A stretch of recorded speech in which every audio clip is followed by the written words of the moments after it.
Hello friends, हमारे YouTube channel study and motivation में आप सबका स्वागत है साथियों। आज हम आवधिक आकलन संकलन प्रपत्र 2 के संदर्भ में बात कर रहे हैं और सप्ताह 20 के आकलन की बात कर रहे हैं। यानी साथियों, आज हम आप से जो बात करने वाले साथियों इस वीडियो में वो आवधिक आकलन संकलन प्रपत्र 2 भरना है। उससे पहले हम जब बच्चों का आवधिक आकलन लें तो उसके संदर्भ में 8 अवधारणाएं दी गई है। 8 अवधारणाओं के संबंध में बच्चों का आकलन लेना है। तो वो 8 अवधारणा हम किस प्रकार से और कहाँ पे प्राप्त कर सकते हैं और किस प्रकार से ये आकलन करना है इन्हीं 8 अवधारणाओं पे। तो आप देख सकते हो, यहाँ पे आप देखेंगे तो मौखिक भाषा, इसी प्रकार से ध्वनि जागरूकता, और 3 आपको यहाँ पे पठन में मिल जाएगी, वर्ण पठन, शब्दांश पठन और शब्द पठन। इसी प्रकार से श्रुत लेखन में यानी लेखन में आपको मिल जाएगी वर्ण, शब्दांश एवं शब्द। इस प्रकार साथियों 3 अवधारणाएं यहाँ पे, 3 अवधारणा यहाँ पे, एक यहाँ पे, एक यहाँ पे, इस प्रकार से कुल 8 अवधारणाएं होती है। 8 अवधारणा में बच्चों से प्रश्न पूछना होते हैं, कुछ लिखित के होते हैं, कुछ मौखिक के होते हैं, कुछ पठन के होते हैं। इस प्रकार से साथियों इन 8 अवधारणाओं को हम कहाँ से और किस प्रकार से प्राप्त कर सकते हैं और किस प्रकार आकलन ले सकते हैं, इन संपूर्ण जानकारी पे आज हम वीडियो में बात करने वाले हैं साथियों। तो साथियों एफएलएन संबंधित संपूर्ण प्रकार की जानकारी, साथ ही स्टडी मोटिवेशन एवं गवर्नमेंट जॉब संबंधित संपूर्ण प्रकार की जानकारी तुरंत प्राप्त करने के लिए आप हमारे YouTube channel study and motivation को तुरंत सब्सक्राइब करें तथा वीडियो दोस्तों के साथ शेयर करें। तो साथियों कक्षा 1 के अंतर्गत हिंदी विषय के अंतर्गत जो 8 अवधारणा है वो आपको स्क्रीन पर यहाँ पे दिखाई दे रही होगी। मौखिक भाषा विकास, ध्वनि जागरूकता, इसी प्रकार पठन में वर्ण पठन, शब्दांश पठन, शब्द पठन, और इसी प्रकार से श्रुत लेखन में यानी लेखन में वर्ण लेखन, शब्दांश लेखन और शब्द लेखन। तो देख सकते हो आप श्रुत लेखन यानी सुनकर लिखना। तो इसमें जो प्रत्येक 8 अवधारणाएं दी गई, इन 8 अवधारणाओं के बारे में हम जानकारी देखने वाले हैं ताकि आपको आसानी से आकलन कर सके, आपको आकलन करने में कोई समस्या ना आए। क्योंकि आकलन करते समय हम इन चीज़ों को ढूंढते हैं, इसलिए साथियों हमने आपके लिए ये वीडियो तैयार किया ताकि आप आसानी से आकलन कर सके। और इस वीडियो को अपने दोस्तों के साथ अधिक से अधिक शेयर करें ताकि अपने साथियों को भी आकलन करने में किसी प्रकार की कठिनाई ना आए। तो साथियों आवधिक आकलन 2 कक्षा 1 हिंदी विषय की हम बात कर रहे हैं। तो साथियों ट्रैकर भरने से पहले हमको आकलन लेना पड़ता है। वो आकलन किस प्रकार से और कहां से लें, इन संपूर्ण चीज़ों पे हम बात करने वाले हैं साथियों। तो साथियों आप स्क्रीन पर देख सकते हैं यहाँ पे स्पष्ट रूप से लिखा हुआ है कि आवधिक आकलन 2, और ये हिंदी विषय की हम बात कर रहे हैं और सप्ताह 20 की बात कर रहे हैं साथियों और कक्षा 1 के लिए। तो आप देखेंगे तो यहाँ पे उससे रिलेटेड संपूर्ण निर्देश मिल जाएंगे। हम मौखिक आकलन की बात करें, किस प्रकार से मौखिक आकलन लेना है, तो यहाँ पे चित्र पे चर्चा होगी साथियों। तो चित्र पे किस प्रकार से चर्चा होगी, तो यहाँ पे 2 चित्र दिखाए गए साथियों। दोनों में से कोई एक चित्र बच्चे को दिखाना है और उससे रिलेटेड प्रश्न पूछना है साथियों। आप यहाँ पे देखेंगे तो कुछ चीज़ लिखी हुई मिलेगी कि कुछ नहीं बोला। यदि बच्चा कुछ नहीं बोला तो जब बच्चे ने प्रश्न पूछ कर नहीं बोला, यानी जब बच्चे से हमने प्रश्न पूछा और बच्चा कुछ नहीं बोला तो उसको कुछ नहीं बोला के संदर्भ में आएगा। चित्र से जुड़ा नहीं, जब बच्चे का जवाब चित्र के संदर्भ से अलग हो, यानी वो चित्र के संदर्भ में जवाब नहीं दे पाता है, कुछ अलग जवाब देता है, तो बच्चा चित्र से नहीं जुड़ा।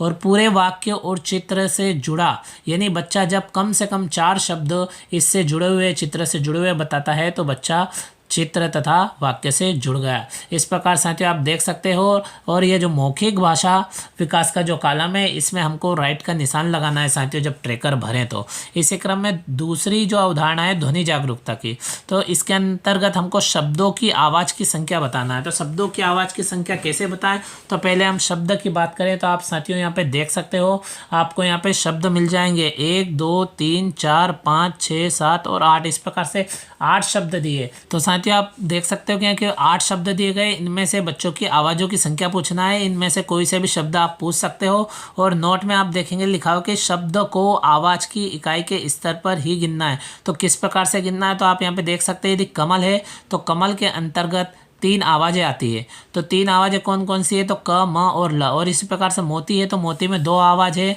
जैसे म पे ओ की मात्रा मो और त पे की मात्रा ती। इस प्रकार से साथियों हम ध्वनि जागरूकता के अंतर्गत शब्दों की आवाज़ की संख्या गिन सकते हैं। तो साथियों इसी क्रम में अगली जो अवधारणा है वो वर्ण पठन की है।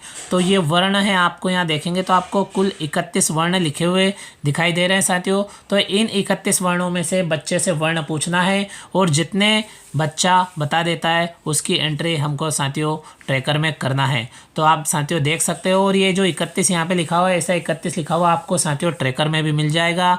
यानी ये बच्चों के द्वारा पठन करवाना है, कितने वर्ण का पठन कर सकता है, कितने वर्ण बच्चा पढ़ सकता है। इसी प्रकार शब्दांश पठन की बात करें तो शब्दांश से तात्पर्य आप उदाहरण देखकर समझ जाएंगे, जैसे त पे उ की मात्रा तो, म पे उ की मात्रा मो। इस प्रकार से जिन वर्णों पर मात्रा लगी है उनको यहाँ पे शब्दांश के रूप में दिखाया गया है साथियों। तो आप देख सकते हो, यहाँ पे आप देखेंगे तो आपको कुल 9 शब्दांश यहाँ पे दिखाई देंगे साथियों। आप देख सकते हो इन 9 शब्दांश में से आपको बच्चे से शब्दांश पूछना है।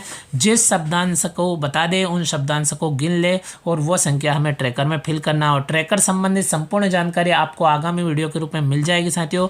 और पिछली बार भी आपको गत 2 सत्रों से FLN से जुड़े हुए अपडेट जब से आने लगे तब से FLN संबंधित समस्त प्रकार की जानकारी आपको वीडियो के रूप में प्राप्त होती रही साथियों। तो जिन साथियों ने चैनल को सब्सक्राइब कर रखा उन साथियों को बहुत बहुत धन्यवाद। जिन साथियों ने चैनल को सब्सक्राइब नहीं किया उनसे रिक्वेस्ट है कि वो चैनल को सब्सक्राइब करें तथा अपने मित्रों दोस्तों के साथ अधिक से अधिक शेयर करें साथियों। इसी क्रम में अगली अवधारणा के बारे में हम बात करते हैं। इसी क्रम में साथियों अगली जो अवधारणा है वो है शब्द पठन की साथियों।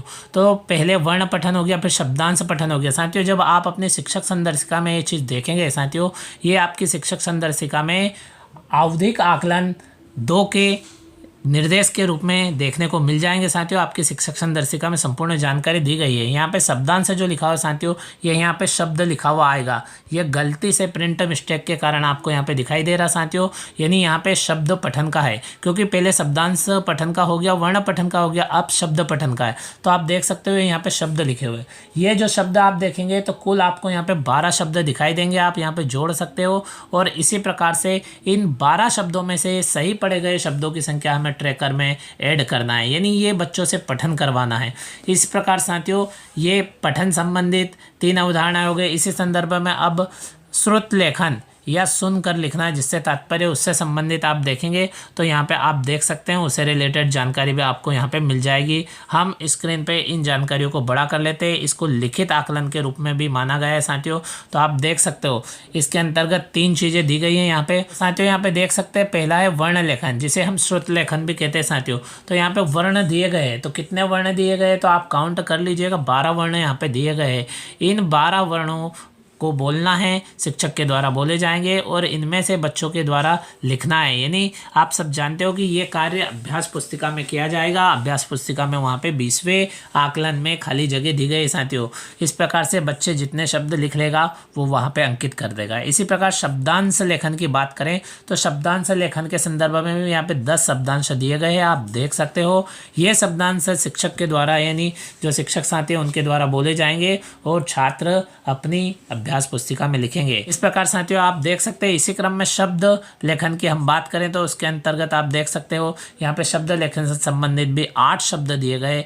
ये 8 शब्द शिक्षक के द्वारा बोले जाएंगे और छात्र लिखेंगे। इस प्रकार से साथियों ये जो लास्ट की 3 अवधारणाएं, ये तीनों अवधारणाओं को आकलन वहाँ पे होगा जहाँ पे हमारी अभ्यास पुस्तिका में रिक्त स्थान, इनके लिए खाली जगह दी गई है। और बाकी मौखिक आकलन चित्र बताकर होना है। इसी प्रकार से पठन का कार्य आप शिक्षक संदर्शिका में दिए गए संपूर्ण निर्देशों को देखते हुए तथा वहाँ पे दिए गए जो क्रमशः वर्ण, शब्दांश तथा जो शब्द है उनका बच्चों से पठन करवा सकते हैं या फिर श्याम पाठ पर लिख कर भी इनका पठन आप करवा सकते हो साथियों।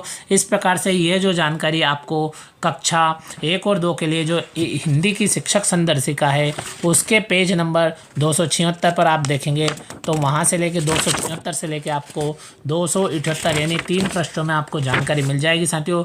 इसी प्रकार की जानकारी और अपडेट को तुरंत प्राप्त करने के लिए तथा FLN संबंधित संपूर्ण प्रकार की जानकारी तुरंत प्राप्त करने के लिए साथियों आप हमारे YouTube channel study and motivation को तुरंत सब्सक्राइब करें तथा वीडियो दोस्तों के साथ शेयर करें साथियों। इसी प्रकार की लेटेस्ट जानकारी के संबंध में अगले वीडियो में फिर मिलते हैं साथियों। Thank you friends.